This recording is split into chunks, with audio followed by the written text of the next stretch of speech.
Olá amigos, eu sou o Thiago Bizzi e este é o Farol LS referente ao fechamento do pregão de hoje, quarta-feira, dia 5 de outubro de 2016, e aqui eu trago as minhas impressões sobre o mercado. Antes da gente partir para essa primeira parte do Farol, eu gostaria de chamar a atenção de vocês ao início aqui da transmissão, onde foi chamada a atenção para algumas questões sobre operar na LS Capital. A LS Capital é uma das empresas do grupo LS, do qual eu faço parte, né? O nosso braço de agente autônomo vinculado à XP Corretora. E o que eu estou querendo chamar a atenção de vocês é os valores de margem para operar mini índice e mini dólar que vocês conseguem operando conosco. A margem por contrato está na faixa dos R$80 e ainda é possível assinar a plataforma Profit Chart, que é que eu mostro aqui para vocês, e rotear, operar através dela por R$50 por mês. E de quebra ainda ter acesso à área restrita do nosso site LS Análise, que vocês sabem, existe a parte 2 do Farol, onde eu falo sobre a situação dos papéis que estão descritos aqui na descrição do vídeo no YouTube, né? Onde tem a parte 1, a parte 2 ela é fechada, e além disso a gente tem acompanhamento de mercado e recomendações de compra e venda, seja day trade, seja swing trade, dentro dessa área restrita da LS Análise. Então fica o convite para vocês conhecerem, o contato está ali no início do vídeo. Qualquer coisa também pode enviar um e-mail para mim, thiago.bizzi@lsanalise.com.br ou atendimento@lscapital.com.br. Feito? Vamos então ao mercado. Temos aí na tela o gráfico diário do índice Bovespa, hoje produzindo uma alta de 1,54% e que levou à renovação da máxima do ano.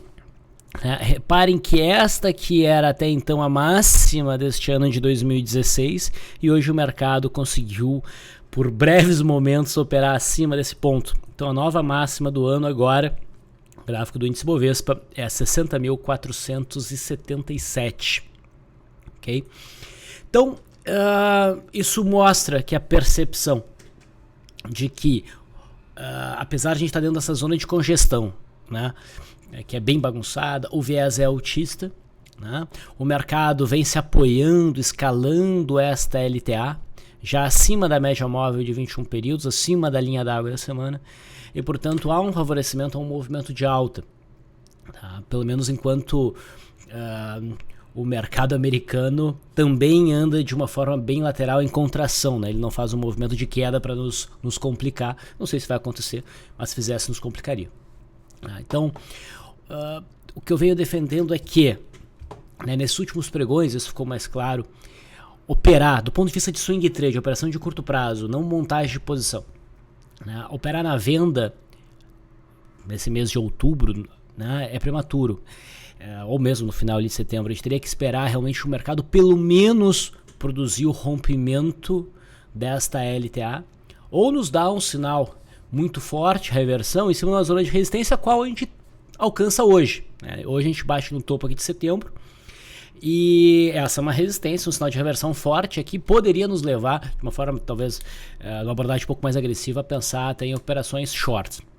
Mas o fato é que, apesar de hoje a gente ter atingido uma zona de resistência, a gente não tem nenhum sinal de reversão. Então a gente não deve atuar dessa forma ainda. A gente precisa ter primeiro um sinal que ainda não ocorreu. Se vocês lembram, inicialmente a gente vislumbrava uma formação de ombro, cabeça, ombro, certo? Essa formação começou a ser desconfigurada a partir da alta aqui do dia 28. Aí o que eu dizia é que quando a gente tem um cenário de ombro, cabeça, ombro, e ele fica visível, bem perceptível, e aqui ele já estava, a frustração desse padrão também costuma ser um sinal que dá bons resultados, na direção oposta que o padrão indica. Então, quando ocorre a frustração do movimento de queda de ombro, cabeça, ombro, geralmente pelo rompimento do segundo ombro para cima, o mercado consegue fazer um bom rally que rompe a cabeça do pivô. Pode ser exatamente isso que a gente está vendo. Tá? Mas é verdade que o ponto aqui não ficou fácil. O mercado está sendo bem difícil. Né? O mercado fez esse candle aqui que indicava um movimento de alta. O candle seguinte foi um candle forte baixa, né? Fazendo meio que um Twin Towers baixista, um Bear 180. O pessoal que gosta do Oliver Velez, inclusive eu gosto muito do Oliver Velez, né? E ainda assim o mercado frustrou esse sinal, costuma ser forte e voltou a subir, né? Então realmente não foi fácil para identificar aquele ponto de entrada pelo rompimento do segundo ombro, né? Se a gente fosse buscar o ponto de entrada pelo rompimento do segundo ombro, seria o candle de hoje. Só que aqui a gente já está em cima da zona de resistência. Tá? Então não vale muito a pena. Tá? Então, como eu venho dizendo, o gráfico do índice não está fácil de operar. Outros papéis, né, as ações, têm sinais bem mais tranquilos, a gente não fica preso a operar o índice. E o que a gente tem que pelo menos entender com essa movimentação é que a gente deve favorecer operações na ponta compradora e a gente ainda deve favorecer operações na ponta compradora. E por conta de ter rompido, né, esse segundo ombro, talvez o mercado siga realmente em alta, consiga romper o topo aqui de setembro e venha buscar, enfim, aquela zona próxima a 62 mil pontos. O gráfico semanal está ficando bonito nesse sentido. Repare que está ficando com uma cara de mastro de bandeira, só que a semana não fechou ainda. Tá? Não dá, com o candle de hoje, para apostar no rompimento, porque o mercado está exatamente em cima da resistência e não rompe nem dá sinal de inversão. A gente vai precisar de um candle para mostrar fraqueza ou para mostrar o rompimento, mostrar força. Tá? Mas por enquanto o viés do mercado é altista. Tá? Eu não estou afirmando que eu tenho convicção de que o mercado vai romper esse topo. Eu não tenho convicção de nada, né, nesse momento de mercado. A gente vai precisar de novas informações para poder tomar decisões. Mas nesse interim, né, existem papéis gerando compra, principalmente, e alguns papéis aí sinalizando até a possibilidade de uma venda, mas são muito poucos e os sinais ainda são muito fracos. Tá? Bom, então, índice Bovespa mostrando força e renovando a máxima do ano. E é naquela hipótese de diamante que muitos levantaram, né, esse diamante foi rompido para cima, né, indicando então um movimento de alta, certo? Então mais um sinal de que a gente deve priorizar compras nesse momento. O mercado lá fora tá, como você sabe, absolutamente errático, né? Tem um viés baixista, mas nada muito forte nessa altura do campeonato. Hoje a gente teve um movimento de alta lá fora, né, depois do movimento de queda de ontem, e o que a gente percebe é que o mercado vai contraindo dentro destas duas linhas de tendência aqui, mas dentro de um canal de baixo, e por isso que o viés é mais baixista. Tá? Mas não há nenhuma decisão. O cenário do mercado é o mesmo. Lá fora, olhando aqui o gráfico do índice Dow Jones, a gente precisa do rompimento claro destas linhas que estão afunilando o preço. Não foi hoje. O S&P, mesmo cenário. Um dia de alta hoje, mas que não gera nenhum sinal mais significativo. O mercado segue contraindo e a gente precisa do mercado expandindo. A sinalização de expansão vem. O primeiro sinal que surge seria o rompimento de uma dessas linhas de tendência. Um rompimento com força. Então, o mercado americano faz mais do mesmo, não se decide, e a gente fica no aguardo para um rompimento para cima ou para baixo. Tá? Voltando ao nosso mercado, o índice Bovespa, vamos na verdade olhar o futuro. O futuro não rompe a máxima do ano, a gente sabe que tem essa questão do juro, né, que vai se diluindo com o passar do tempo no gráfico futuro, então a máxima do contrato ainda não foi tocada, a gente se aproximou, mas a gente não rompeu. Nesse gráfico a gente vê claramente uma zona de retângulo, né? E tem até um pouco mais de espaço para o mercado subir e buscar essa zona de resistência, certo? Então o viés aqui é de alta, apesar da sombra superior, o candle ainda mostra um bom corpo altista. No intraday, ontem a gente fechou, né, com o mercado tendo se apoiado nesse ponto, na média móvel de 200, iniciando um movimento de alta, a expectativa era de continuidade do movimento, e no rompimento dessa zona aqui, o mercado tem como alvo o topo do contrato, aqui em cima. Tá? Nós tivemos uma abertura em gap de alta. O mercado parecia estar desenhando um primeiro movimento aqui e daí rompeu. No gráfico de 15 minutos aqui não foi o primeiro movimento. Tá? O mercado acabou fazendo um movimento forte, até que aqui fez o primeiro movimento, rompeu um pouco esticado e continuou subindo. Foi um daqueles dias de movimento arrastado e no finalzinho a gente teve alguma pressão vendedora. Tá? Num gráfico de 5 minutos, o primeiro movimento aqui foi mais fácil de atuar em cima. Né? Primeiro movimento, rompimento. Tá? E deu pra gente pegar, chamou bastante atenção, a gente discutiu isso no Last Live hoje, essa virada aqui, tá, do índice. Quando o mercado vai fazendo esse movimento de alta, que ultrapassa aí aquele período do meio-dia, ele continua em alta, geralmente a reversão vem na janela das 3 às 13h30 da tarde. E a melhor forma de tentar capturar esse movimento é através de um gráfico de periodicidade menor. Eu costumo operar no 15 minutos, daí eu olho 5.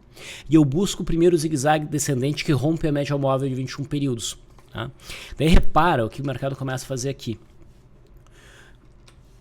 Coisa que antes não estava fazendo. Repara os volumes vermelhos aqui. Tá? O mercado faz esse movimento, marca a máxima nesse momento, pico de volume vermelho. Daí cai um pouquinho, segura na média, volta a subir, supera essa máxima. Quando supera, renova a máxima do dia, novo candle de reversão baixista com pico de volume. Cai um pouquinho, volta a subir, bate na máxima do dia, não chega a romper, novo candle de reversão, novo volume alto. E quando aqui faz um movimento de queda, volume baixista crescente. Então, aqui a gente já teve um pivô de baixa,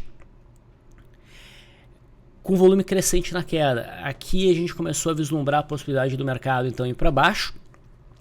A entrada mais segura não é nesse rompimento porque a média ainda está no processo de virar. É quando o mercado vem para baixo, volta para testar a média e não consegue romper a média.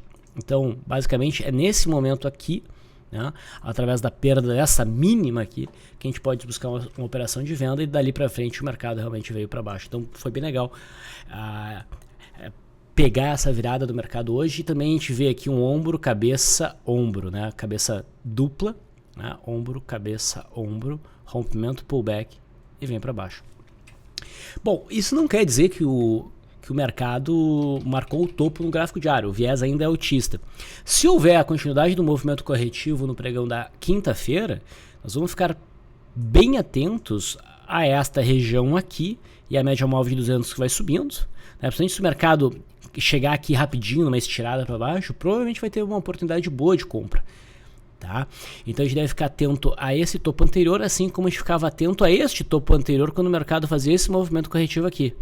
Confluência desse topo com a média móvel de 200. A gente pode ver isso ser repetido e a gente ainda tem um gap para nos ajudar nesse suporte. Tá? Então essa zona aqui de suporte ela é bem relevante e esse gráfico ainda está apontando esta zona aqui. Tá? Se a gente tiver uma abertura em gap de alta, não muito forte, o mercado começa a cair, romper linha d'água para baixo, perfeito, a gente opera na ponta vendedora. Mas por enquanto, as vendas devem ficar mais focadas no intraday, até que o mercado consiga produzir um sinal no gráfico diário realmente de venda, para a gente extrapolar isso para swing trade. Bom, dólar. O dólar fez uma alta importante ontem, mas não conseguiu romper estas máximas, que seria importante para o dólar realmente conseguir sustentar um movimento de alta em busca do topo de setembro. E no final das contas, o que a gente teve hoje foi um dia de queda, né? Uma queda de 1,22%. O dólar está bem errático, vocês já sabem disso, opera dentro do que parece ser um retângulo, uma congestão mais ampla, que já dura 2 meses e meio. Né? E no curto prazo, a gente está operando numa congestão aí, uma consolidação que já dura uns 10 dias, o dólar está extremamente errático aqui dentro. O viés de certa maneira é baixista, mas eu não operaria o dólar na venda, não acho que a relação risco-retorno é boa. Eu acredito que o dólar vai fazer um movimento de alta dentro dessa congestão para buscar essa resistência, só está faltando um gatilho. E o gatilho é o rompimento dessa região aqui. Tá? Enquanto isso não acontece, as operações ficam restritas ao intraday. O WDOX16, que é o contrato vigente, abriu em gap de baixa e fez um primeiro movimento que lembrou muito o movimento do dia 3, né? O mercado fecha em alta, abre em gap de baixa. fecha em alta, abre em gap de baixa. No gap, rompe a média de 20 períodos que vira para baixo. Rompe a média móvel de 20 períodos que vira para baixo. Se apoia nessa linha de referência. Se apoia nessa linha de referência onde tem a média móvel de 200, onde tem a média móvel de 200. Rompe, faz o pullback e depois faz um movimento mais longo. Rompe, faz o pullback e depois faz um movimento mais longo. Só que aqui, no dia 3, o dólar caiu mais. Como a gente já rompeu a retração de 0,382, já rompemos a retração de 0,618, talvez esse restante movimento venha no pregão de amanhã. Mas esse suporte forte aqui, provavelmente se a gente bater nesse patamar, o dólar oferece um bom ponto para um posicionamento, até para buscar um alvo amplo, ok? Dentro dessa grande congestão que a gente está vendo, essa consolidação no gráfico diário. Então esse é o cenário do dólar. O juro DI1F19, vamos ver. DI1F19. Renova a mínima, está muito pressionado para baixo. Tá? Não há sinal de reversão próximo. Se a gente olhar no passado, o próximo suporte está bem longe. Tá? Olhando o DI1F25, a gente viu, né, que esse suporte importante foi rompido. Não havia espaço para retorno à média. E o mercado continua frustrando toda e qualquer tentativa de alta, inclusive com alto volume. Tá? Se a gente for olhar o suporte no passado, está bem distante ainda. Então tem espaço para o juro prosseguir em queda até sinal consistente contrário. Ok? Então é isso, pessoal. Era isso que eu queria trazer nessa primeira parte do Farol. Agradeço a atenção de vocês. Bom descanso e até amanhã.